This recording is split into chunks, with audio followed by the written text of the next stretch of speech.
And hello there, all you stay tuned. Welcome back to another episode of Stay Tuned Sports. Good friend Jimbo here, back with our good buddy King. Hello, everybody. I don't know why I said hello like I'm... Hello, governors. Yeah, I don't know. I'm in a weird mood. I'm in a weird mood today. I don't know what it is. I'm just kind of all over the place. I'm just, I don't know. Just a weird mood. It's been a weird... I don't know. Maybe it's a weird, like, anxiety thing. It's like football season's almost here, but it's not here yet. We're almost a week out, but not. The college football's starting. You had week 0, so it was a little bit, but not everything. And it was coming up this week, and there's just a push, and there's a lot of... What I'm trying to say, Jimbo, is that it's a very emotional time right now for myself, and I think for a lot of sports fans. So, just in a weird mood is all I'm saying. So I'm just ready to go. I'm sure some people think I'm hopped up on some kind of narcotics, but it's just some delicious 8 o'clock coffee. Not a sponsor, although they could be. I drink coffee every single goddamn episode of every show that we do. So 8 o'clock or listen, I'm not picky. Any coffee brand that wants to do that. You want to be in the Giants mug, guys? Come on, you can do it for a price. At least they'll make the Giants mug look a little bit better. Well, you can't even see in it. So I see what you're trying to do. You're trying to make a joke, but it doesn't make any sense because you can't see into the mug. And you would say the other thing would say, "Oh, maybe it tastes better." No, it tastes delicious. I'll tell you what. Believe it or not, some of the best coffee I've had is from. I don't know if you have it up there in PA yet or not. It's a store called. It's kind of like Aldi's, but it's called Lidl. No, we don't have one of those yet. It's kind of like Aldi's. It's kind of like that where it's a direct market thing, so it's kind of like a discount grocery or something. But They have this coffee that's packaged and made in the Deutschland, in the Germany, kind of like Aldi. But man, I'll tell you what, it's got like great little chocolate notes to it. It's very, very flavorful, very tasty. That's some of the best stuff. Listen, you find some good stuff in those discount grocers, like the Lidls and the Aldis and everything like that. And especially in these trying inflationary times that we're living in these, Bidenomic times. Not to bring up politics, not doing that. Not in this show. We don't do that here. But in these tough times, man, I'll tell you what, those discount grocers, get some good stuff there. Plus... Another thing, and again, this is going to point out my poverty, but again, if you want to help us out with that, donation station's right over there, merch store's right over there. Links are also down there in the doodly-doo. Like, share, and subscribe. It helps us out a lot. Thank you so very much. Tried maple-flavored Spam for the first time this week. Nope. Do not like Spam. Oh, dude, fried Spam is... How do you not like fried Spam? What? Spam and Scrapple I will not eat. But Spam isn't Scrapple. Scrapple is like Philadelphia haggis is what it is. Like, let's be honest. Spam is just, pork shoulder that, it's on like it can't come off of everything else, can't come off the ham and everything like that. So then they mechanically separate it, how they do with hot dogs or chicken nuggets or anything else. And you form it into a nice little thing. It's like, I think the reason I like it is because I'm from Jersey, so I love Taylor ham. And so Spam is kind of like Taylor ham adjacent. Yeah. So it's very good. It's delicious. And I just tried the maple one, and it makes it taste even, and it gives a hint of Canada in there. And it's very good with breakfast. I'll tell you that. You get a nice little maple Spam. You fry up that little sumbitch right there. Get some eggs. You get your toast or an English muffin or some pancakes, waffles, something like that. You're talking about a balanced, fantastic breakfast that is just good for everybody. I'm just saying. The only thing... Yes? Uh-oh. Eat from like the discount stores, like Aldi's, whatever, is any type of vegetables or milk. I think we had a technological hiccup there. Okay, let's restart this. No. Listen, we got to do what we're doing what we're doing. This is part of it. I think it's my Wi-Fi. Yeah, because I was talking to you for a second. You were going to say something and you froze, and I was like, Is this a dramatic pause? I was like, what are we doing here? And then all of a sudden you just came back like, brrr. I was like, holy shit. I've never heard you talk so fast. Yeah, no, that's the past minute or two was the same way for you. Yeah, the internet keeps going on for some reason. So we're gonna see how this show goes. Listen, we got to do what we got to do, and we'll see how the product comes out. That's all. Hey, listen, much like a spam factory or a hot dog factory, we're gonna mechanically separate this meat, and we're gonna see how it all comes out. We're gonna slap this on the slab and let's light this candle. Let's go. I mean, thankfully, it's not happening during the NFL regular season. Like last who you got week who you got up there? You got Comcast or Service Electric or Xfinity? Oh, Comcast, you motherfuckers! But you know what? This is the first real big issue that I've ever had with them. Every so often we have a glitch here or there, but. A lot of people bitch about Xfinity and Comcast. And rightfully so. I'll put that out there. With them. Yeah. No, I know you were one of them. Are they as bad as Service Electric? No. But they're not great. They are cheaper than Service Electric. Service Electric is because that's it. Because they have their niche marked out. So that's the thing I remember. I remember when I lived up there. I was a block away from being able to get Comcast. Yeah. Or Xfinity, which I wanted at the time because, like you said, it was cheaper and the service, believe it or not, was better than what Service Electric gave you. But because I was 2 blocks away from whatever their service area was, it was a monopoly for Service Electric. Only they had that center city area of Wilkes-Barre. So I was like, you mother humpers. I was like, get out of here. That was the worst. I'll say that. That was pretty bad. But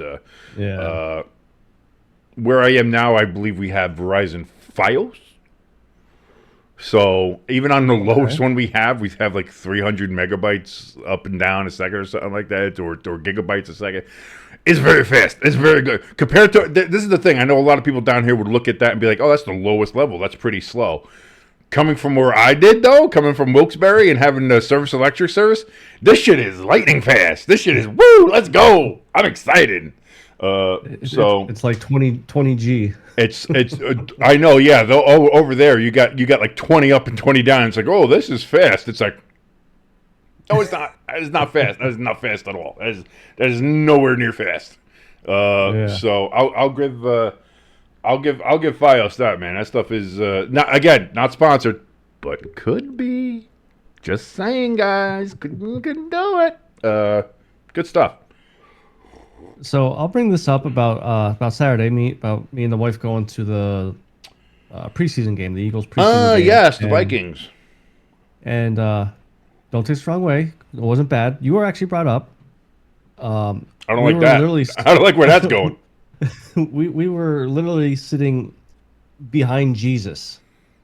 We were up so high, and we got about halfway up the steps. I think there was say 30 rows in our section. Okay. 30th was the top, and I think we were row 23. By the time we sat down, we both looked at each other. Was like, if King ever came here with us for these seats, he would not make it up these steps. And I did bring up about the outdoor game, but I said we took elevators down. No, we did. No, for the outdoor game, but we had kind of those seats for the Metallica concert at the link. We were up there a little bit. Maybe not 30 rows, but we were up there.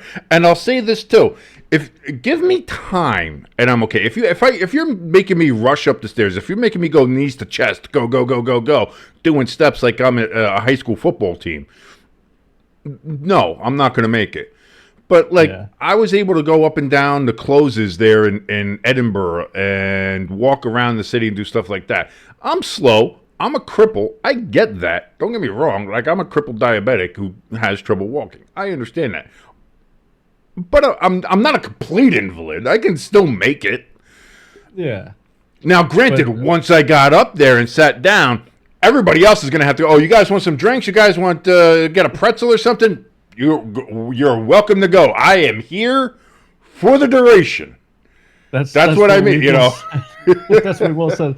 We sat down. We go, and she was sitting on my left. We looked at each other. Goes, next time I go down, we're leaving. She goes, I agree.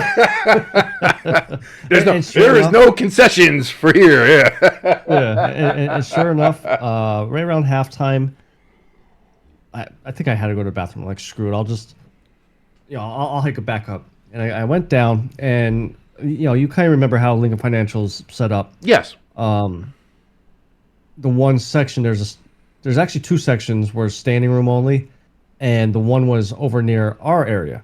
And so I went to the bathroom and peeked out before I went up the steps. I was like, okay, there's still spots over there, open. So I text her. I said, hey, do you just, you just want to go to the standing room for, half the quarter or whatever? Because we were figuring on leaving by beginning of the fourth quarter, because all the fifth, sixth, seventh stringers going to be in there. They're not going to make the team. I didn't really care about them. And she goes, okay. So she came down, and we start walking over that way, only to find out it was not connected. I always thought the stadium. There's that level, one spot, especially if you're upper deck. Yep. The upper decks are not connected. And I thought they were. No. I thought we could walk over that. Yeah. So. No. So we ended up just going down like a couple flights of steps, watch a couple plays, go down a couple flights of steps. I mean, I was happy. I got to see my boy Jeremiah Trotter Jr. play. He started for us. He had a couple good plays. Dejan, this was his first live action since Cooper Dejan, Jason Sehorn Jr. there, yeah. I mean, I know it's his first game of the season, first real live action, because he got hurt during, I think, OTAs or very early on in training camp. Had a couple missed plays that I got a little worried about. I'm like, oh boy. But again, it's preseason, so I mean, he's not gonna be a starter, but you don't want to have that type of impression. Well, here's the thing. And this is the thing that always bothered me about how people look at preseason or practices or training camps and things like that is, if you're going to have mistakes, if you're going to do something and make a wrong turn or bite the wrong way or do something like that, that's where you want that to happen.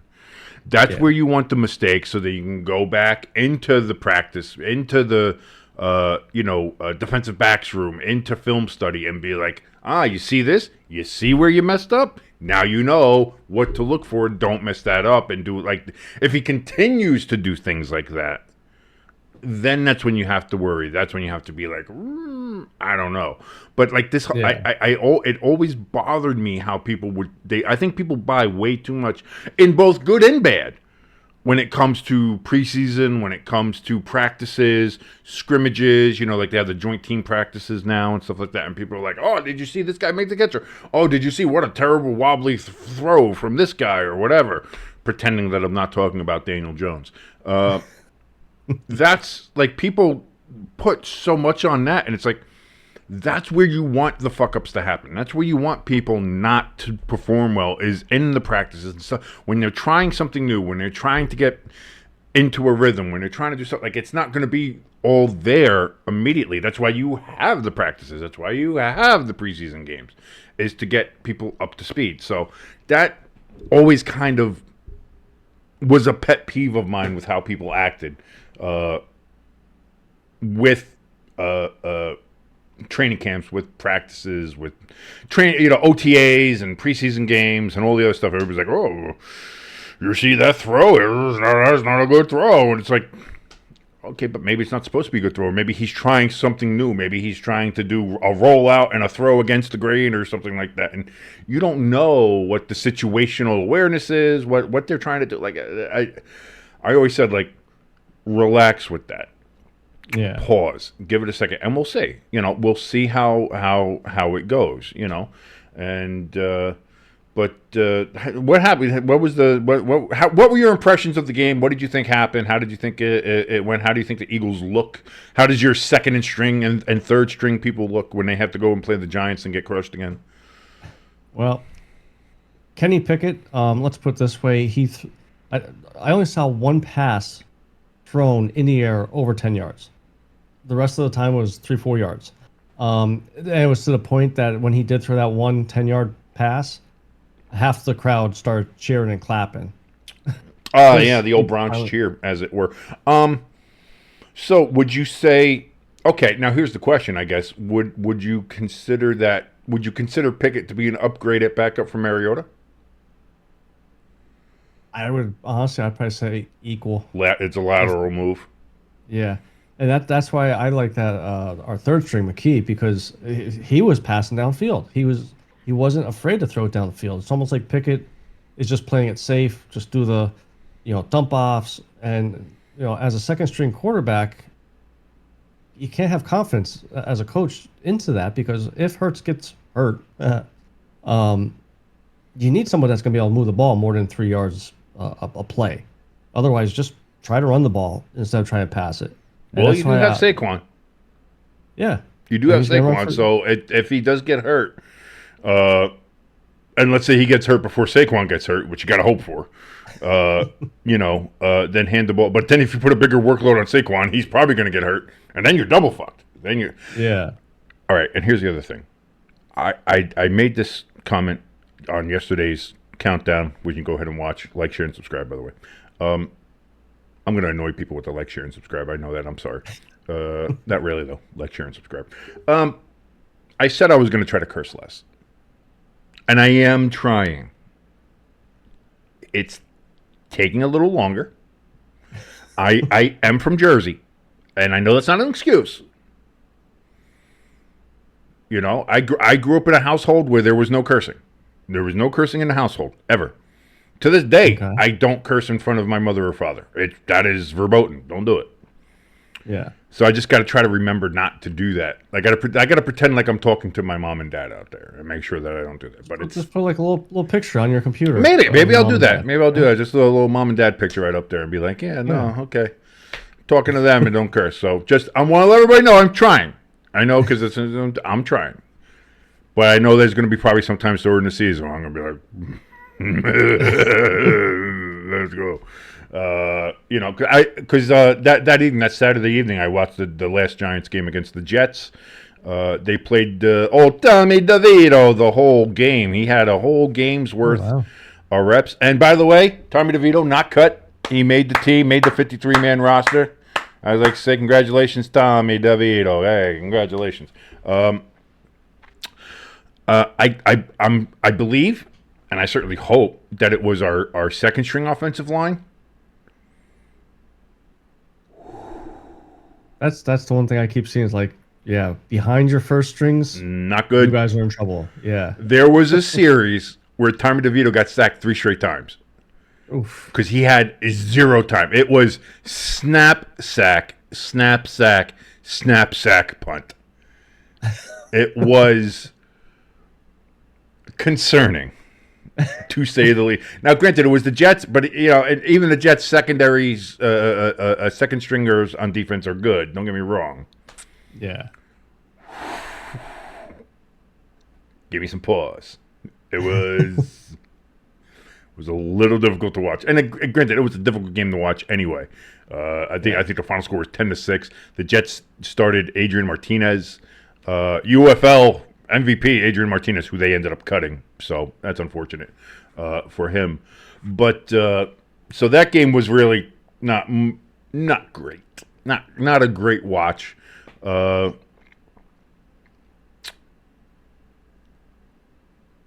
don't.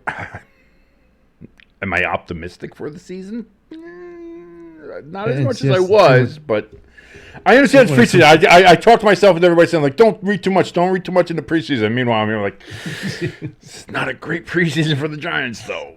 But, listen, we'll see what happens when the rubber meets the road on the following Sunday. Not this Sunday coming up, but next Sunday is opening Sunday. 1 p.m. We'll be doing play-by-play of that game, Giants versus Vikings. Giants are going to be wearing their Centennial uniforms, best uniforms. They're only wearing them once this year, which is bullshit. They should be wearing them more. I think people went backlash too much about it, so they probably cut it down and only wearing it once. Bullshit. They should be wearing those every damn game. I love those uniforms. But and I heard that their name for next week's going to be New York Canadians.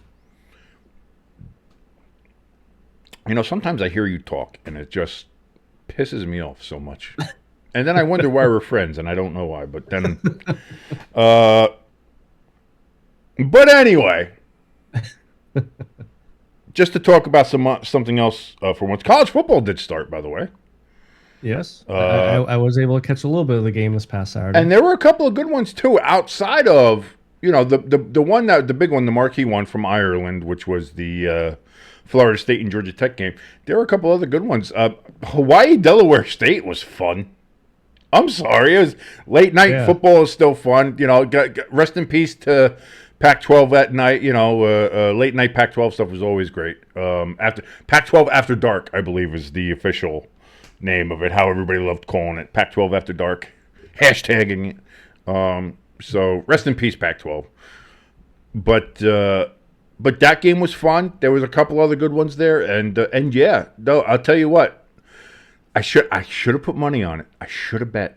I have like $2 in my FanDuel account that's been sitting there for 8 months now. Poverty, as I had mentioned, and I'm like, I was thinking like, should I do? I was thinking Georgia Tech because I was like, it was a 10. I think it was a 10.5 Florida State line, and I was like, I don't know. Like this is one of those things, but it's like I don't trust Florida State. I don't trust DJ Ugalagale. I think that Ugalala Don't even ask Lele. me how to say it. All the announcers kept on calling him as DJU. I get why, because Ugalala Lele is a fucking hard name to say, and I'm sure I'm not saying it correctly. So I mean that's why. Yeah. But I didn't, and I held off on it. I was like, yeah, but Georgia Tech is who Georgia Tech is, so I'm not sure. I'll let it go. And sure enough, going into the fourth quarter, Georgia Tech's got a lead, and then it's a back and forth thing. Or Florida State gets ahead, and Georgia Tech, they're running like it was a quick game because they were just running the ball because nobody could pass it. Yeah, nobody could throw the ball. But hey, Georgia Tech pulled it out in the end, got that last second field goal. A beautiful Waterford Crystal Trophy for winning that game. I just want to point that out there. Everybody got a trophy. The most outstanding player got a trophy. The quarterback, the coach got like a nice Waterford Crystal helmet trophy, and then the team itself got that big football on a thing, Waterford Crystal football on top of a plinth on top of silver. It was nice. I was like, for kind of a useless sponsored game that doesn't really mean anything, that's a nice fucking trophy. I'm a trophy guy. I love trophies. I'm a big trophy guy. So, but it also felt good that, at noon there was like, college football. Like there was football. It was actual football, and it meant something, and even game day was pretty fun to watch. Yes, which is sometimes hard when it's a one game college game day, because it's like there's only really one game to focus on, and they're trying to stretch it out and talk about everything coming up in a new season, obviously the 12-team playoff and who's going to do that. Like you could tell there was a lot of stretching and stuff like that, but was still, again, it was just for us crackheads that we are for sports and for football in particular. This was like that was a shot of methadone. You know what I mean? Yeah. Like that was our just here's a taste. Here's just a taste to get rid of the shakes. Here's a little taste. You'll get the good stuff next week. Don't worry about it. But for now, I'm sure I just offended a whole bunch of people. I don't care. But that's what it was. Like you just you heard the college game day theme, and you heard them coming back, and you heard Herb Street and McAfee, and they got Saban on there now, which is pretty cool. And it was good. It was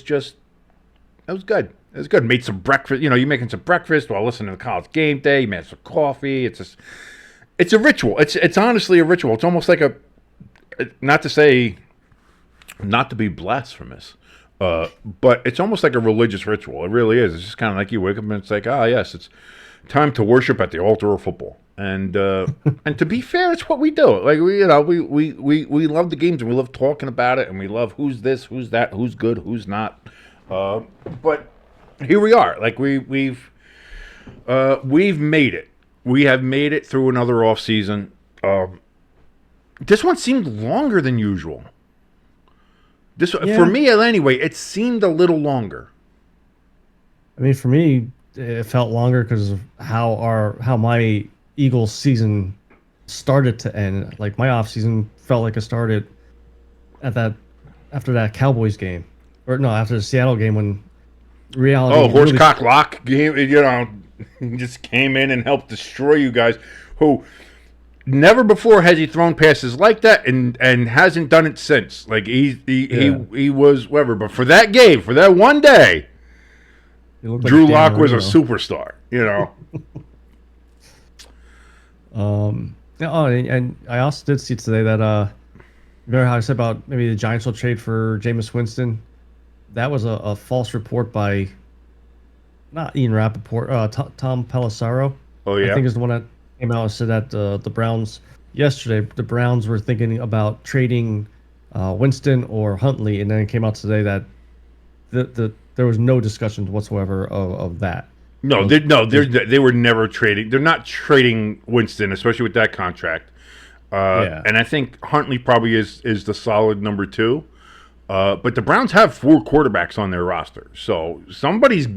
I think Jameis Winston is probably going to be traded at some point here fairly soon. Yeah, I don't see that as it, but I don't think anybody else is going to be traded. I don't. Of those quarterbacks, but you have 4 quarterbacks. That's like I understand having 3. A lot of teams have 3. Some of them only have 2 as of now, but I can definitely see that. And then Dalvin Cook signing with the Cowboys. Yeah, who gives a shit? I'm sorry. Who gives a shit? Dalvin Cook is an also-ran at this point. Like, I'm sorry. Like the only reason why I'm laughing about that is CD gets his contract, Dalvin gets his, and there's old Dak Prescott sitting in the corner still waiting for his. No, this is the thing too. If I'm Dak, and what a lot of people are saying now, if I'm Dak, like, listen, this is fine. Like, this is fine. Because at the end of the season, I'm hitting the market. Mm-hmm. Like, you had the chance to sign me. We've been discussing all this. You did all this kind of stuff. You dragged your feet. You dragged your feet with CD. You're kind of dragging it with Micah. You're kind of doing all this stuff. Listen, this is fine. This is great. We already had the one that we talked. We had my last contract that was fine. We're here. Dak Prescott, for as much shit as he gets, and some of it's warranted, some of it's not. I know I give him a lot of shit too, because I'm a Giants fan and he's a Cowboy quarterback. So what the fuck do you want from me? I'm going to give him shit. You're the same. You're an Eagles fan. You're going to give him shit too. Like, that's what we do. Yeah. But he is one of the top quarterbacks in the NFL. Like, he is. I'm like, in all seriousness, for maybe not showing up in the clutch or maybe not performing in the big games like you would hope he would, overall, he's still statistically one of the best quarterbacks in the NFL. Yeah. So if I'm Dak, it's like, listen, you can drag your feet, and that's fine. If you want me to be on this kind of another prove it year, another prove it deal, that's fine. But just to let you know, I'm not giving you deferment. I'm not giving you any hometown discounts or potential anything like that. You had your chance. Training camp is now over. Season starting. That time is done. We are done negotiating, done everything like that. If by the time I take my first snap, we don't have a contract done, then I am going to free agency at the end of the season, and I'll let everybody else know. And he's going to get, I mean, Trevor Lawrence got fucking paid. Yeah. Trevor Lawrence is, I think, right now the second highest paid quarterback now because of all the other contracts that happened. But there was a brief 5-day to 7-day window where he was the highest paid quarterback in the NFL, which blows my fucking mind still to this day that Trevor Lawrence was given that fucking money. Stupid. You don't think Dak Prescott is going to command some fucking money on the open market? Like, he's going to be the highest paid NFL player. Yeah. That's the bottom line. And Dallas had a chance to lock him up without having to do that. Now they're not going to have him. Now you have to try to find another quarterback that is at least as good as Dak. Yeah. And then you have to hopefully try to find somebody better. But, like, a good luck with that. Needle and haystack. Like we've been talking. Like, that's again, it's a crapshoot when you're talking about trying to get people in the draft or anything like that. So, like, as much as I do talk about how Jerry does things and how I think he is not nearly as awful of a GM as people want to paint him out to be, I think this offseason, even though the CD contract got done, I think the way this particular offseason was handled was pretty bad and not done nearly as smoothly or as efficiently as it could have been for Dallas. Yeah. So they really did kind of like this is on Jerry. This whole situation is on Jerry, and listen, maybe the Cowboys can do something this year. Maybe the talent that they have can pull it together. But you're essentially heading into this year with more or less the same team you had last year, and that's a team that, while at times looked great, lost critical games to the Dolphins, late in the season. Got absolutely mollywopped at home during the playoffs by the Packers, who just snuck into the playoffs. Yeah. Like that was supposed to be your run. That's going to be the start of your run. We're the NFC East champions. We're playing at home. We're going to have this whole thing, and you let the Packers come in, and the game was over by halftime. The score looks closer than what the game was, but that was garbage time touchdowns after the Packers had put in their second units. Like, the Packers had took Love out of the game. Yeah. I think for the whole fourth quarter they didn't have Jordan Love in the game. Like, you got destroyed. Like, that's a problem. So, and again, for Mr. All In, for Mr. We're putting everything out. We're putting all our cards on the table. Cowboys fans didn't see it. Media people didn't see it. And us, the rival fans, we didn't see it. Like, I didn't see the Cowboys go all in. I don't think anybody else saw the Cowboys go all in. So, again, are the Cowboys a good team? Yes. Are they going to be well above 500? Yes. Are they going to probably be a playoff team? Yes, I think so. But they've done nothing to advance themselves to be NFC contenders, NFC East championship contenders, or Super Bowl contenders. They haven't. Yeah. Compared to what they've had last year or the year before or the year before. Like, they've done nothing to improve. So that's, from an objective standpoint, to me, that's what it looks like. Cowboys, again, are going to be good enough to get to the playoffs. And that's the other thing, too. Are they going to be good enough to get to the playoffs? I think so. Or if somebody gets injured, or who knows, something else can happen, or if the locker room gets sour, or if McCarthy loses the locker room, which has happened before. I mean, that entire team can just tank easily. Like, we've seen it before. We've seen it happen in the NFL with teams that everybody thought was like, oh, this team's going to be good. They're going to be a solid team. And then they just end up being flat. Could this be could this be something that happens? Yeah, it's hard to tell. I wouldn't bet on that. I think the Cowboys will be, again, like I said, a playoff team, but I didn't see the improvement. I didn't see the all in, everything like that. I just I agree. The only other thing that I think would be entertaining and pretty cool, depending on how this season goes for NFC East, is have the NFC East as the off-season hard knocks. Because, okay, let's say Dak don't get a contract. Is it going to be another type of Saquon Barkley of, what's said behind closed doors?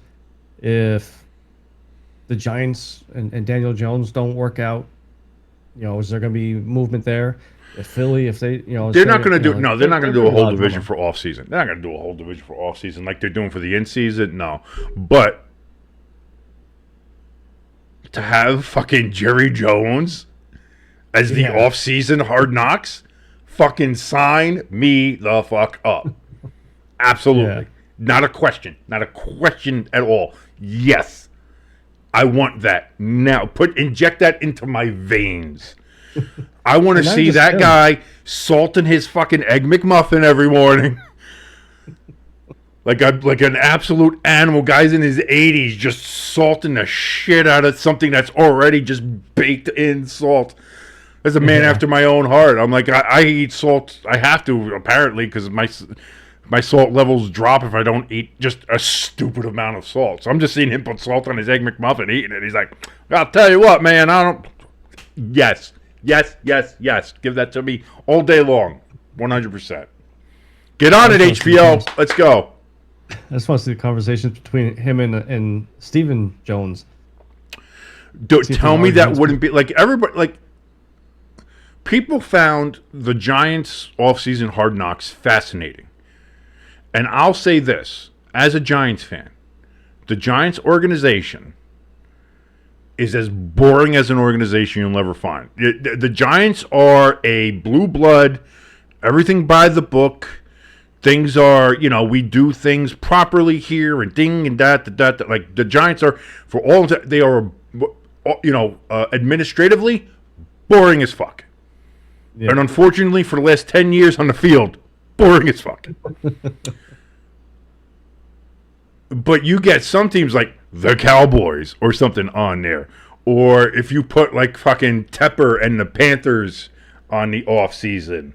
Or like you look at like some of these teams, the Raiders would be fun to throw on there. Now you're talking. Now you're speaking my language. Now you're like, yeah, let's go. So imagine how everybody was like, oh, what a cool insight to see how the Giants' inner workings worked and how it works in a GM's office and the phone calls and the deals that are made and how the decisions are made and all that stuff.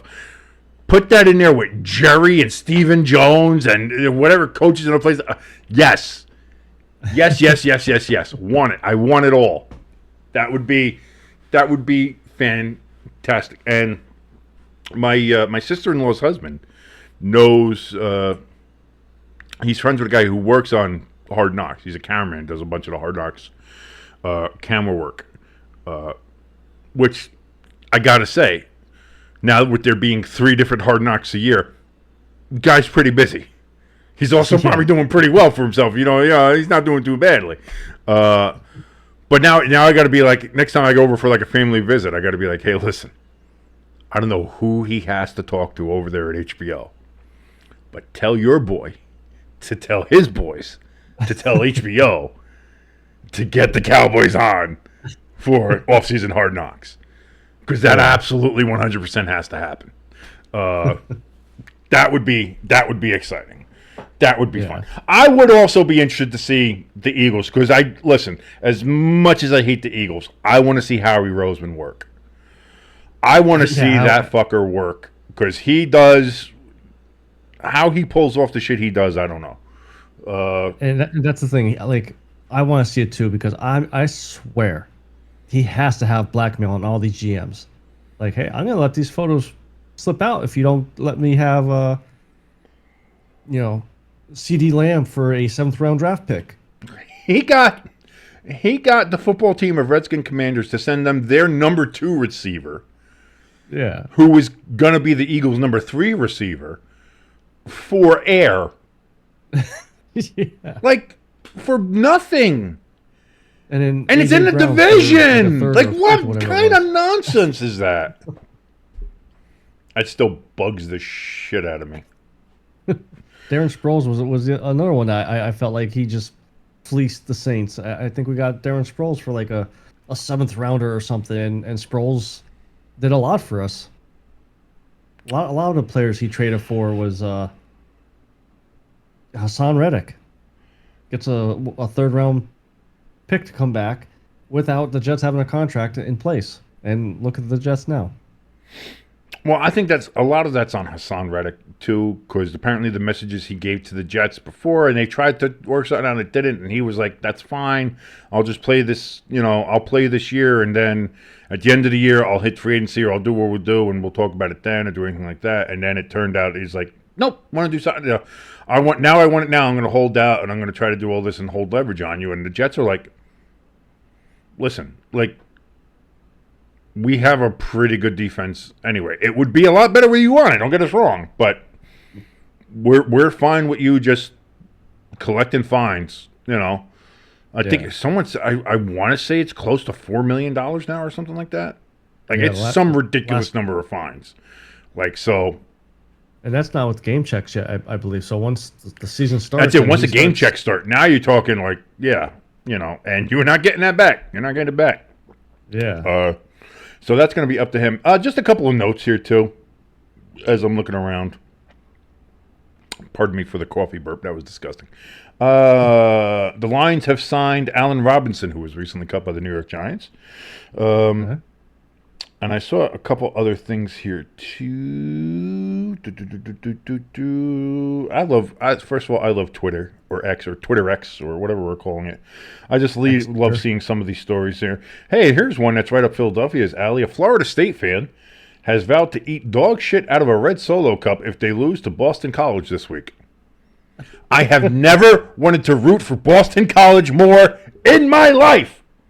You'll have to screenshot that, and then we'll see what happens here. And then I'm gonna hold on a second. We're gonna switch over to this, and I'm throwing this up on here. This is my this is gonna be on my Twitter. Here it is. Here he is. There it is. Let's see. Can we zoom in on this guy? Let's zoom in on him. Let me see if I can zoom in on him. Here we go. Florida State fans vowed to eat dog shit out of a red Solo cup if they lose to Boston College this week. First of all, it kind of looks like somebody that would do that, first of all. I know you can't see it right now. Yeah. But definitely looks like the kind of guy that would do that. So there's no question about that. God, I've never wanted to root for Boston College more in my life. That's amazing. That's so amazing. I love it. That should be a good game, though. Florida State's got to win, baby. Even with the 12-team playoff, if you start off 0-2, kiss your ass goodbye. Couldn't happen to a nicer program either. I'm an Irish fan, so fuck Florida State. I don't care. I'm supposed to be cursing less. I think our game is a pretty big game too. Not as big as last year with Ohio State. No, but it's a big one. Yeah, it's a big one. Texas A&M, they're looking to start off fresh with the Duke's coach last year is their head coach now. What the hell is his name? Begins with an E, I think. Ellerson, Alberson, I don't know. Emerson. Either way, that's a big game. It's down in College Station. It's a big it's a big game for Notre Dame. Like they have to perform, but that's what I mean. It's kind of that thing. Notre Dame has to come out and play well. Texas A&M, they want to come out and play well to start off their program. So it's kind of a push or pull. I think that's it. It's going to be a very tough game. I think it's going to be a very tough game for Notre Dame. Little worried about it, but I think it's a make or break season for Freeman too, because this is third year as a head coach. So I believe so. I believe it's his third year. He has all his players in there now that he's recruited. So there can't be no excuses of that was Kelly's guys that I had to use, or this and that. So not really, not yet. I mean, it's still. I mean, you could still have you still have some of the red shirts there who are still Kelly's guys if they are still there or not. A lot of people hit transfer portals. Here's the problem nowadays with college football is you don't really know whose guys are who because people can transfer out and in all the time. Like with Dion was there for 1 year, and there was nobody on that team from that was Dion's team. You couldn't say they did well. They only won one game last year and now they're doing better. It's like nobody that was on that 1-win team was in Colorado last year. Not a one. That was all Dion. So that's this is modern college football. Is you don't have that kind of we have to wait at least 3 or 4 years because some of these players and recruits aren't the last coaches, and so who knows if this coach liked these people or not? He's got to wait to get his own guys in there. Like, you don't have to do that now. Yeah. Like a lot of times, is the guys you want, if they're there, you can pluck them right out of the portal. So that's not I don't think that's a prerequisite now to be like that. And again, with the 12-team playoff now, if Notre Dame doesn't make the playoffs now with a 12-team playoff, I think this is Freeman's last year. Yeah. I just don't know who they go after. And don't say finger guns. I don't want finger guns. Oh, Urban? No. I don't want finger guns. There's too much baggage with him. And that's, yeah. Like, no. But if you go after like top tier guys, they're gonna have to fork out the money. And I can't remember last time that they really overpaid for a coach.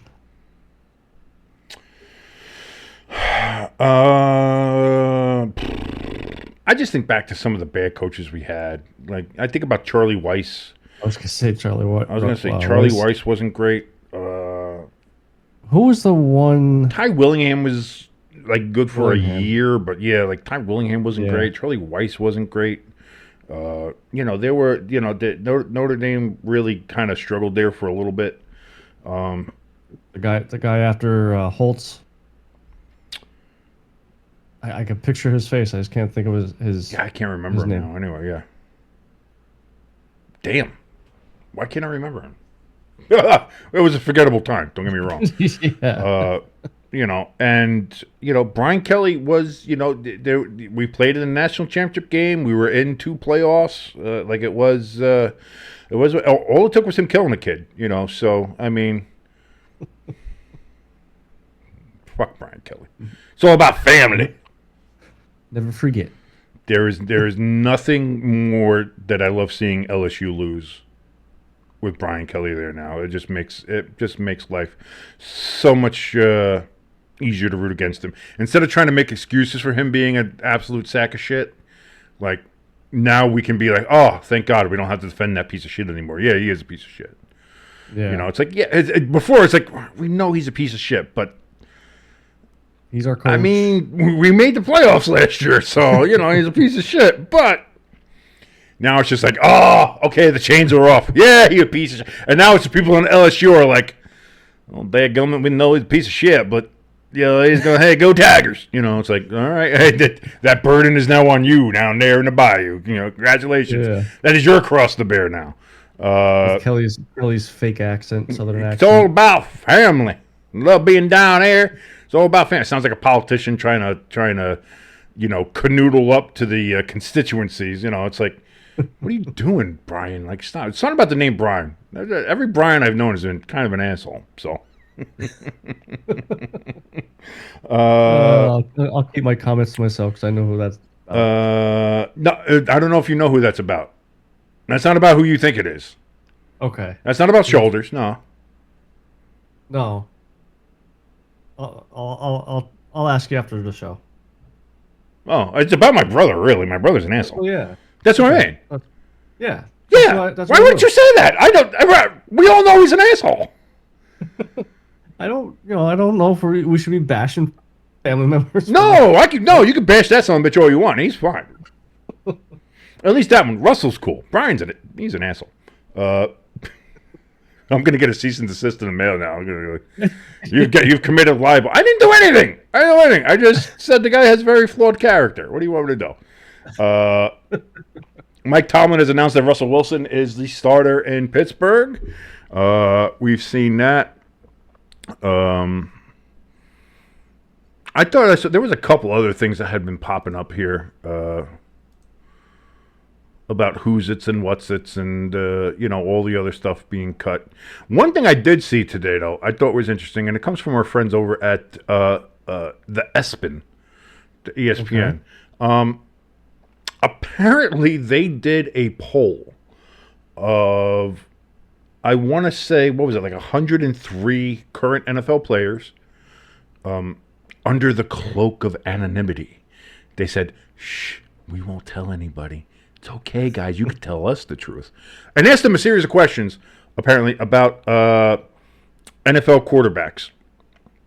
And these were the survey questions that they asked these 103 anonymous random NFL players currently in the league. Was top 3 current quarterbacks, the rookie quarterback who will have the most successful career, most overrated quarterback, most underrated quarterback, and the biggest trash talking quarterback. Those were the questions. Those were the surveys that ESPN had sent out to these players. And that's right, a total of 103 players from 25 NFL teams were interviewed for this little project that ESPN wanted to do, to just stir shit, because that's what ESPN does now. ESPN is BuzzFeed. They're just, we need to get clicks, and we need to just stir shit with people. So this is what we're going to do. Here's my question. Why 103? Why the odd number? I don't know. Ask ESPN. Why not just do 100?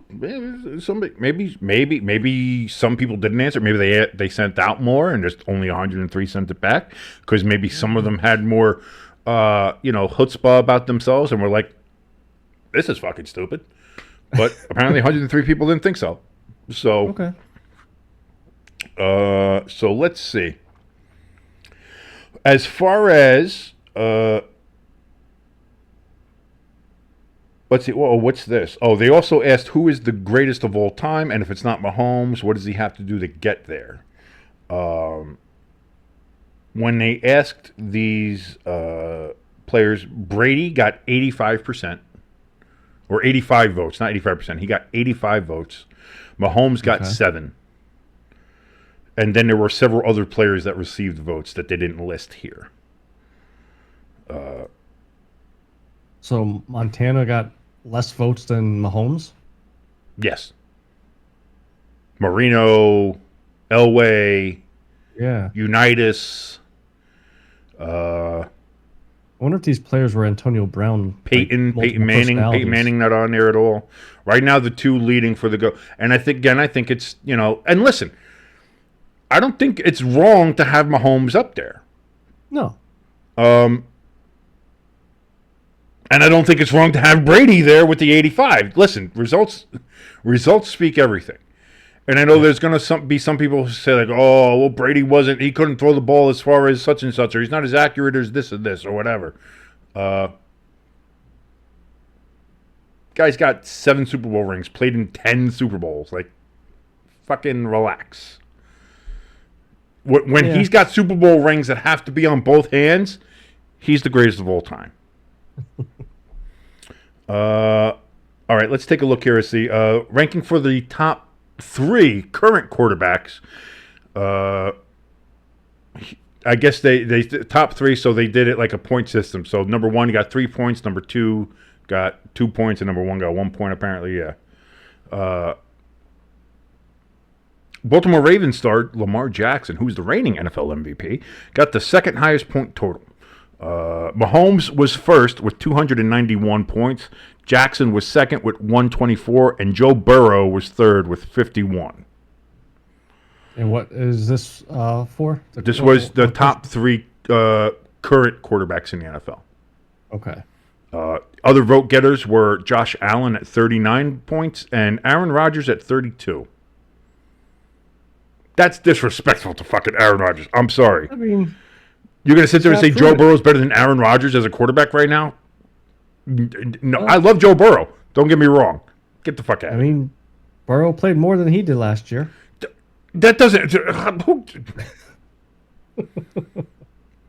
Gotcha. So, like, here's the thing. This is what... Like, so far, all I'm seeing from this, too, is, like, there's some people in the NFL who don't know what the fuck they're talking about.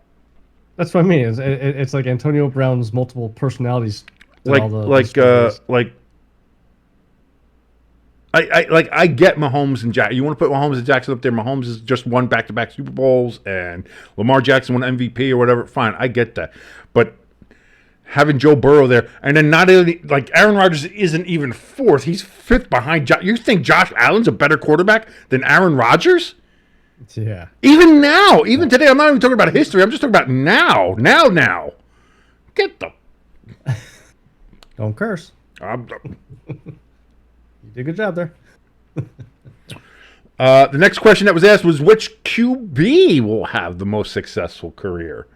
They have a bunch of people talking about a bunch of nonsense. I don't care about that. I want results. Caleb Williams came out first of this, getting 34 votes for being a rookie quarterback that will have the most success. Jaden Daniels came in second with 30. And J.J. McCarthy, Mr. Old Injured Meniscus out for the year anyway, got 10 votes. Other top vote getters were Michael Penix with 8 and Bo Nix also with 8. After that. Thoughts on that as far as rookie quarterbacks? I mean, Daniels and Caleb. Now, if you would have said that Caleb got 34 votes and Daniels got like 15, then I would say, yeah, there's something wrong with that. But that's a pretty close. That's fairly close. The only thing I worry about when it comes to Jaden Daniels is that he's playing for the football team at Redskin Commanders. And that's not a great organization. That's not like I worry about him being good but being wasted. Yes. You know, and that's being a Deshaun Watson from Houston early on. Well, Houston was really good for a while there, man. When they had him and you had JJ on the other side of the ball, like there was like that 2-year period where they were serious Super Bowl contenders and they just happened to run into the Chiefs, you know? And it was unfortunate. It was unfortunate, but because the Texans seemed to be like that team on the rise, and then everything fell apart. Everything went to shit. Billy O'Brien went in there and just kind of ruined everything. And that was unfortunate. That was unfortunate, and then it just all kind of fell over. Now this is where we're gonna get a little spicy. This is where we're gonna get a little iffy here. This is where they have most overrated quarterback. So this is what 103 people playing currently in the NFL. This is who they believe are the most overrated quarterbacks in the NFL. And a bunch of words I'm not going to read. But the top vote getters for most overrated quarterback in the NFL. Number 1, with 11 votes, Josh Allen was considered to be the most overrated quarterback. So not only did Josh Allen get votes for, what was that? Top 3 currently in the or one of the top quarterbacks. He missed out. He was 4th place as far as ranked the top current quarterbacks in the NFL. He was 4th in these people's voting. But then he also voted him to be the most overrated as well. Yeah. So he got 11, and second place was a tie. Yeah, the people who are watching can see it. You can't, unfortunately. But number 2, there was a tie between Tua Tagovailoa, Tua Tatata, Hawk Tua, and Jalen Hurts, both with 10. This list I saw because I was gonna screenshot and send it to you because of number 5. Jimbo, your thoughts? As of right now, I'm gonna say they're full of shit. As of right now, after giving a considerate thought, fuck you.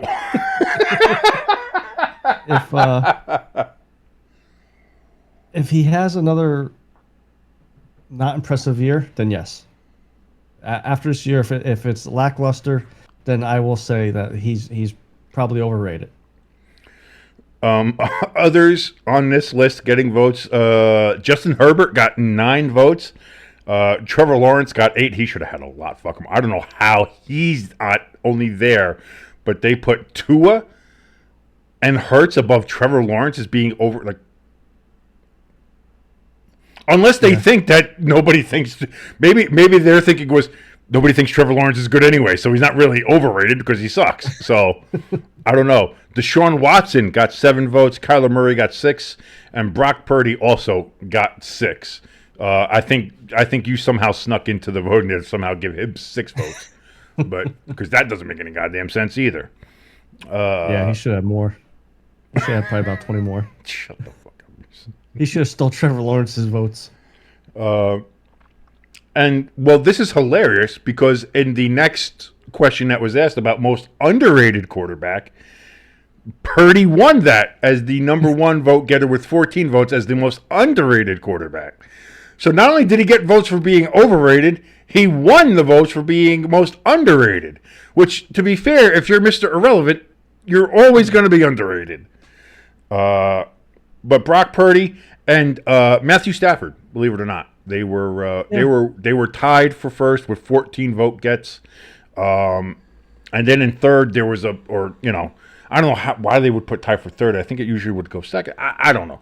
But anyway, Purdy and Stafford tied with 14 for the top spot. And then after them, there was a tie between Kirk Cousins, Jared Goff, Jordan Love, and Bryce Young with 7. I don't know how Bryce Young is underrated. He sucks. I haven't seen a lot from him. And then granted, he's not on a good team. Yeah. I understand that. Like, that's not, I'm not, but he's also not great. He hasn't transitioned well to the NFL game, at least from what I've seen. And again, I think I have to warn everybody, we are not experts. Granted, neither is anybody else out there either, apparently. But, like the eyeball test. And I know someone's going to yell at me, it's like, yeah, but your eyeballs still say you believe in Danny Dimes. Yes, but that's also because my eyes are covered with giant blue-covered glasses, and I'm praying like hell that motherfucker wakes up. It can happen. It can happen. Anything can happen. Shut up. The other thing I would say is I don't think Kirk Cousins is underrated. I don't think so either. He's got 109 $million contract. Like the Falcons chose him to help revitalize and revamp it. Like I don't think he's under. I think he's properly rated. Yeah, as being he's a top 10, top 8 NFL quarterback. I think that's pretty good. I honestly, Kirk Cousins has had he's had a lot better career than RG3 has. RG3's already been in the NFL, out of the NFL, in the ESPN, and fired from ESPN, while Kirk Cousins is still playing in the NFL. So, just putting that out there. Other vote getters. What's that? Oh, go ahead. I was going to say. I just want to know what ESPN editor looked at this whole article and said, okay, Brock Purdy is the 5th overrated, but he's the 1st underrated. Let's send this out. My question is, why do this? Like, I know I already answered my own question. Yeah. With it being like, well, it's going to get clicks, and it's going to get people talking about it, like us. Here we are, being the silly monkeys they wanted us to be and talking about it because that's what we do. But there was, like, the only point of this was to stir up shit. Yeah. It was the only point of this was to get someone to say, oh, people think you're underrated. People think you're overrated. People think you suck. People think you're not sucking. People think you're the best. People think you talk too much shit, which is the next category, which was the best shit talkers in the NFL. And Josh Allen won that, apparently, going away. He won that with 26 votes. Baker Mayfield got 17. You don't have the article in front of you, do you? No, I could pull it up, though. No, because I want to see. So you had Josh Allen at 26. You had Baker Mayfield at 17. Who do you think came in at number 3? With 15 votes, who do you think came in at number 3 for the NFL's biggest trash-talking quarterback?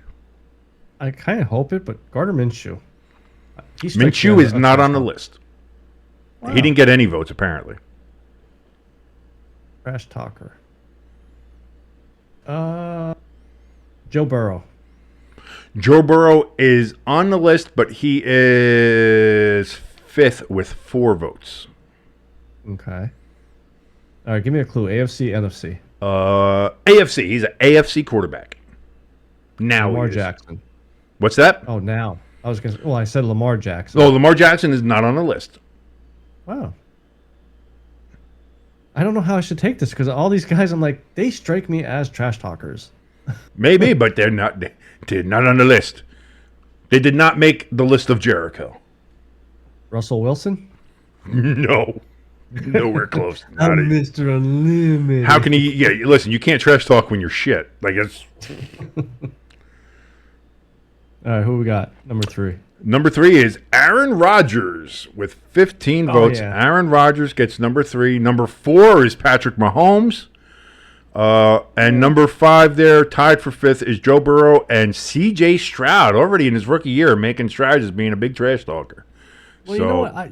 I could see it. I could see CJ because I think he was on Micah Parsons' podcast a couple weeks back, and I seen some videos, and Micah said something stupid like, "The New England Patriots are going to win the Super Bowl this year," and CJ just cooked them. Like, stay off the weed, stop smashing your head off the like, just cooked them. But like, said it like in that calmly manner that he is. He wasn't like a full blown like an Aaron Rodgers that you could see like veins popping out, screaming at the. He was just all calm and just cooked them. I was like, this is a different side of CJ Stroud I didn't think was possible. I just thought he was a cool, calm, collected type person. no, because again, he does well, like when he does his press conferences and stuff like that. He talks well, but he's still what is he 22, 23 years old? Like he's a kid. He's a young kid still.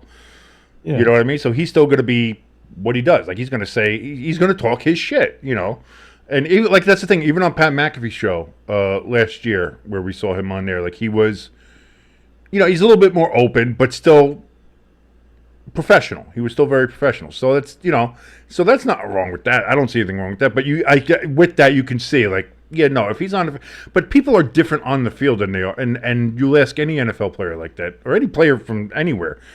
Being how you are on the field and how you are off the field are two different people. Yeah. It's almost like split personality. So I can definitely understand that, and I appreciate it, and I respect that. Just like me, if I meet everybody's mother and everybody's fine, like I don't curse in front of everybody's family until I get to know them. If they do that or not, like I know my wife's family, they curse in casual conversation, but I still will not curse in front of them. I will not curse in front of her mother. I won't curse in front of her father. I won't curse in front of anybody. That's not how I do it. That's not how I was raised to do that. So I don't do that. You just save it for the show. I just say like that because I feel like this is our locker room. I feel like this is our locker room, and this is where we get to just be like, talk our shit, And and so I'm still trying to rein that in a little bit. I'm going to try to rein it in a little bit. It's still probably going to, spit out a little bit. Well, I'll do my best. I'm doing my best. I'm trying. Yeah. But yeah, that was kind of the main thing I saw coming out today. Again, we had all the cuts and waivers and everything yesterday. I'm still trying to see if there's any more coming out about that. Like there's people moving around. There's a lot of moving and shaking when it comes to this time. I know the insiders are having a ball right now. Yeah. About everybody. The Jets signing that Vikings safety Louis Sign, who was like their first round pick 2 years ago, who was just kind of ass. I don't know why the Jets. He's on a practice squad, but still. That's what you're going to see a lot now is players getting signed to the practice squad. And Gerard Mayo, I think, is just being an asshole at this point because he came out and said that the Patriots have decided on their Week 1 starting quarterback, but he won't say who it is. Why is he an asshole? I do the same thing. Yeah, I know we're going to suck this year, but I'm not going to show my hand until I have to. Make whoever they're playing practice for both quarterbacks. And in the very first play, put both quarterbacks out there. You're not going to listen. The thing with the Patriots, you're not going to have to really prepare for which Patriot quarterback is out there because their offensive line is so bad. You're going to get to them no matter who it is. Like it's not like that's. The only thing you have to plan for is, how fast can we get to the backfield? 2 seconds or 3 seconds? Like this is what we're talking about here. Like, this is not brain surgery. Yeah. I don't know. I have no idea. Anything else going on? Again, we have Notre Dame coming on this Saturday against Texas A&M. A lot of great football games actually happening. This let me look that up. Let's see. What do we got as far as the? I know, top of my head, there's Georgia versus Clemson. Well, see, this is the good thing about having Google is that we don't have to do anything off the top of our heads. We can actually just look, which is amazing. I'm smart when I think off the top of my head. Hey, the Temple Owls play Oklahoma on Friday. Ooh. Don't sleep on us. We're nocturnal. Caw-caw! That guy was cool. Even though Notre Dame was playing Temple at that time, that guy was cool. I like that guy. I have massive respect for the Temple Owls. I did at the preseason game. Eagles were driving from right to left. Right. Got a first down, and I pointed left to right. I got first down. And the wife looked at him. She goes, "You're pointing the wrong way." I said, "Memories." I hated those guys. You guys, listen, there's some great ones too. Georgia, Clemson, Penn State, West Virginia. Who else we got here? Well, there's a couple of stinkers there. Miami and Florida. Yeah. That should be fun. Western Kentucky. God, I would love if Western Kentucky goes and upsets Alabama. That would be great. Notre Dame, Texas A&M. They're a night game, 7:30. Michigan and Fresno State. So some good games. Not a lot, but some. Like 5 or 6 there. Boston College and Florida State, they're playing on Monday. Oh, Boston And College. USC and LSU are Sunday. They're a Sunday game. So college football all weekend long into Monday. That's what I mean. Is like we are now at the time of year where we will not have a like this Thursday, and I think there's even some college football games this Thursday, the lower ones. But, like Western Carolina versus NC State, Kansas versus Lindenwood. Never fucking heard of them. Are they Division III? I don't know. Missouri versus Murray State, Utah versus Southern Utah.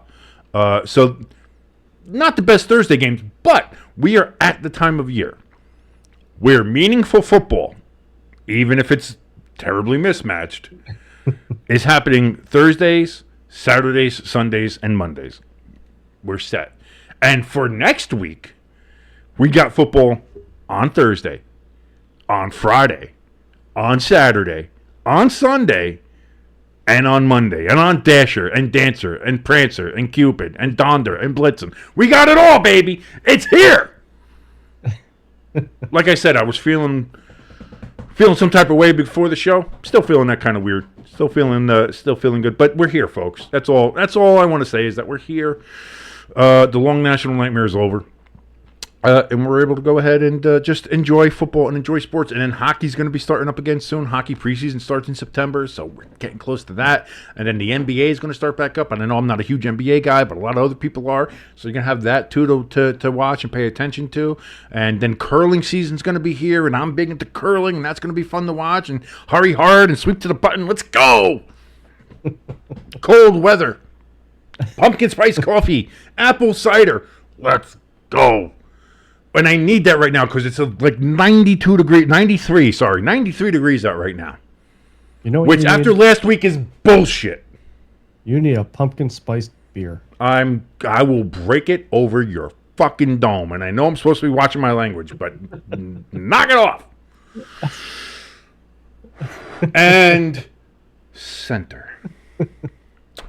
Jimbo, anything else going on? No, I think that's about it. Yeah.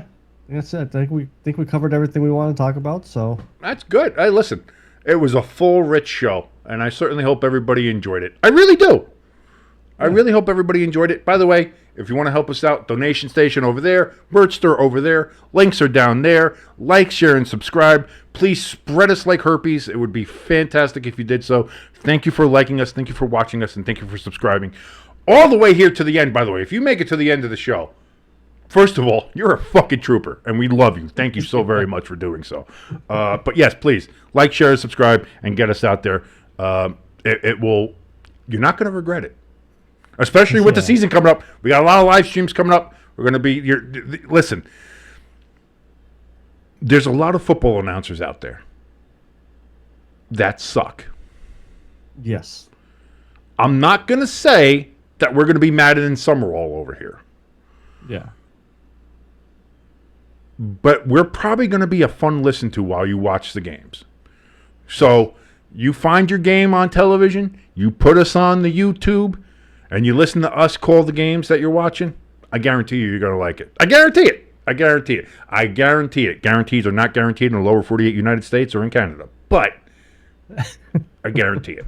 So, again, thank you so very much. I just wanted to get that out there about the donation station and merch store and all that stuff so everybody can help us out. Again, that'll help us out immensely, too, with some of the stuff that we're doing. Any little bit helps. Every little bit helps. Again, because poverty. So it would really help out if you guys would help us out. So till next week, I'm your good friend Jimbo. And I am your boy King. We're out.